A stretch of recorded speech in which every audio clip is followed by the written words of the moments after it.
Hey everybody, it is Radleigh here with the Angelic Weather Report for December 29th through January 4th, 2025. That's right. It is the new year. It is upon us. We still have all the festivals and parties to have for the new year, but it's right here. It's at our doorsteps. So I wanted to talk to you about some strategies for going into the new year and going into the new year successfully. So, first of all, I'm a big believer in severing our energetic connections to the past. And so, I'm working with Archangel Michael to do whatever you need to do to release the things in 2024 that whose energy you do not want to carry with you into 2025. So, journaling that, making a list, checking it twice. I know we just did that, but still, it's like doing the things that you need to do to be really clear on what you do not want to take with you into the new year. And then doing some sort of ritual in order to release that. You might do a little meditation with Archangel Michael. It's possible that you might want to even do a type of ritual where you write things down and then you burn the paper safely, not in an unsafe way. Take it outside, burn it, not against anything that will burn. Make sure you do it safely if you're going to burn something. You can just bury it. That's also nice and safe. It doesn't burn anything down. But whatever rituals you want to do that you're going to release the things that happened in 2024 that you don't want to bring into 2025. It's very important to do that. Second of all, to think about what it is that you want to bring into 2025, to give that some thought. And ways that you can do this, ways that I've done in the past is if you are halfway decent with any Photoshop program, even a super simple one like Canva or something like that, accumulating photographs of things that represent what you want to create. Maybe you want a new house, maybe you want a new car, maybe you want to adopt a puppy, maybe you want a love in 2025, whatever that is, accumulating those photographs. Now you can do it old school. You can take those pictures out of magazines or print them out off the internet and just glue them onto paper for yourself. But it's akin to making a vision board. My dear friend Colette Baron Reed talks about vision boards all the time. Usually she does that, I think, around the first of the year. So maybe you'll be seeing that coming from her too. But doing whatever you need to do to create some sort of either visual or metaphorical representative of the things that you want to bring into 2025. One thing that I like to do is I enjoy writing short stories. And so you might write a short story told from by yourself a year from now.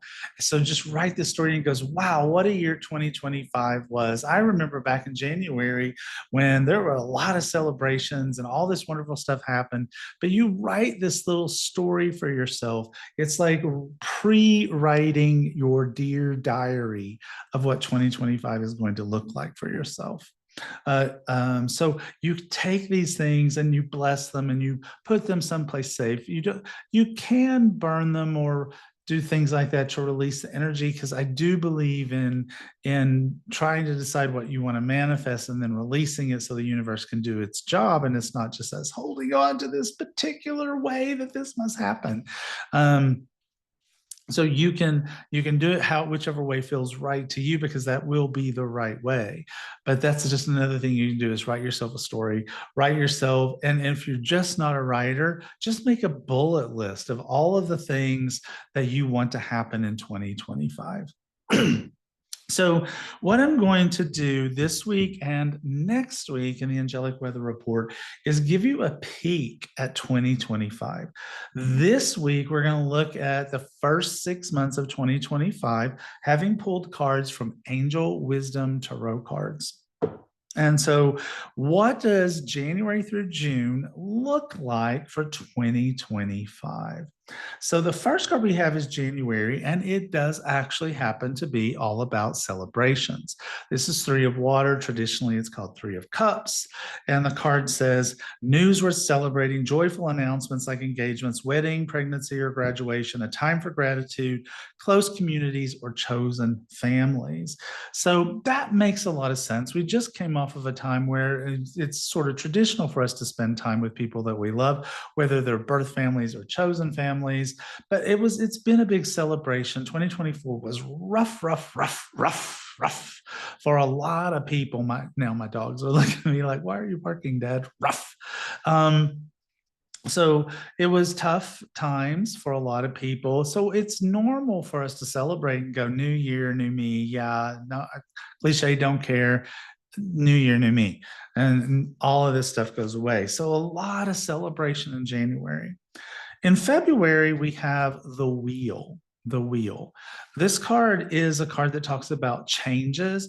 Usually, the wheel shows up when things have not been moving forward. We feel like the energy's been stagnant and stuck. And with the wheel, it becomes unstuck.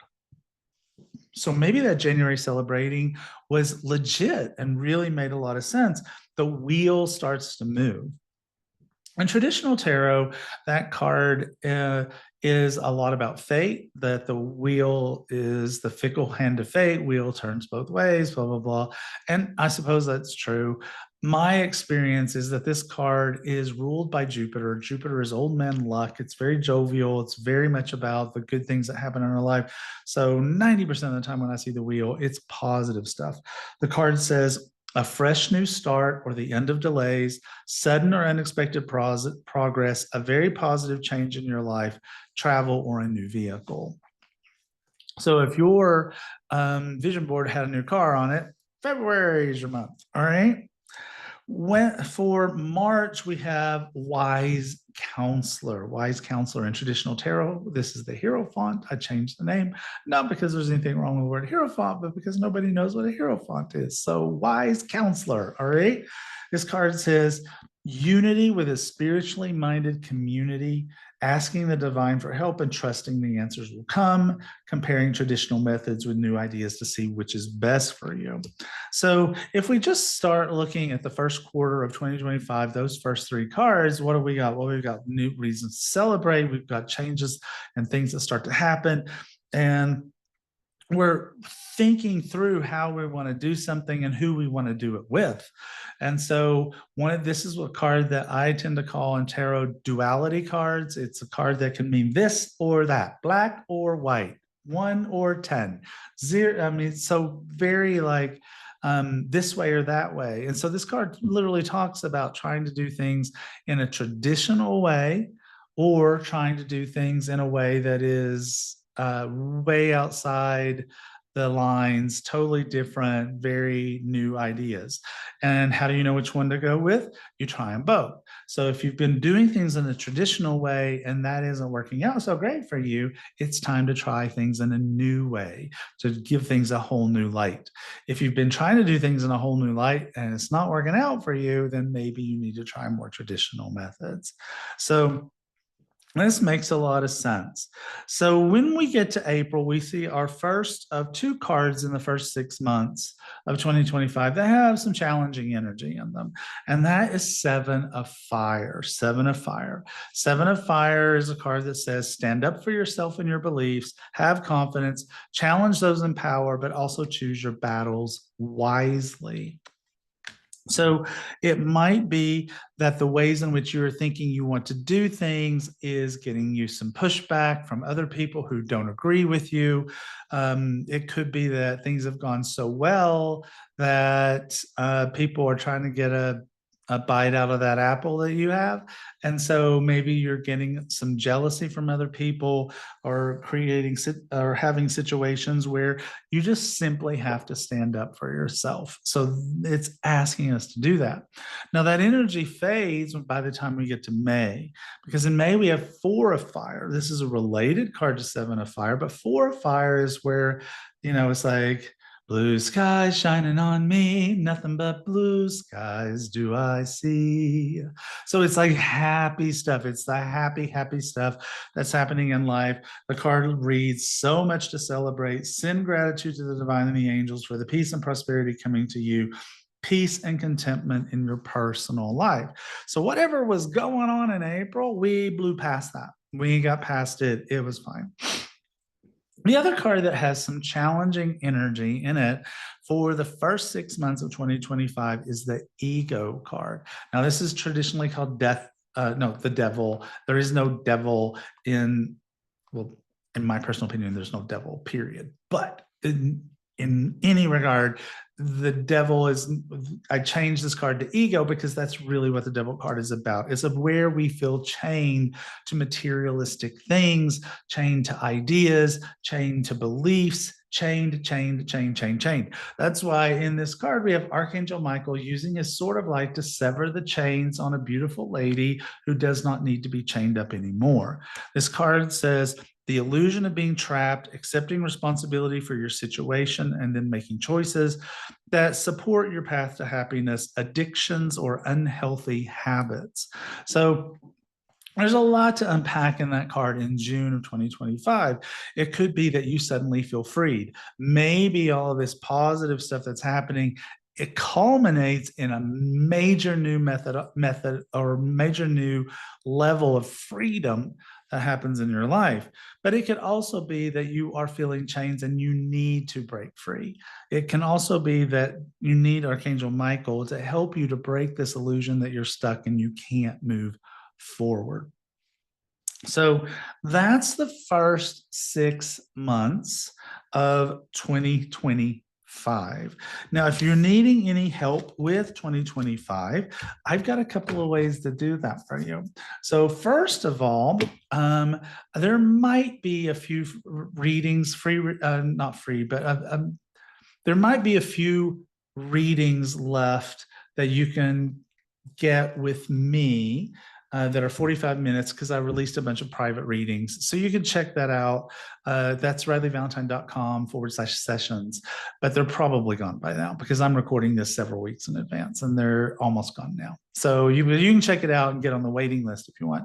The other thing that you can do, probably, maybe, possibly, is I do masterminds. Now, these are small group sessions that where I teach for 4 days, and they are usually limited to around 30 or 36 people. And I have 2 of them coming up. One's coming up in April, and the other is coming up in September. And so you can go to my Facebook page, or you can, which is Radleigh Valentine, or you can go to my webpage, radleighvalentine.com, and find out about my masterminds, because those will also sell out really, really quick because it's just small groups of people and people really love it. And so for 4 days, we get really intensely into all the metaphysical magic that you can imagine. So one is coming again in the beginning of April. The other is coming the end of September. They are in Denver, Colorado. And so you can check those out if you would like to spend some significant quality time with me. You have that opportunity. In the meantime, though, this is the part where I do a reading where you can try to find out what's going on for you at this particular moment in time. So think about a question that you would like an answer from me about when it comes to your life. And I'm going to shuffle the cards. So think about that question. Think about that question.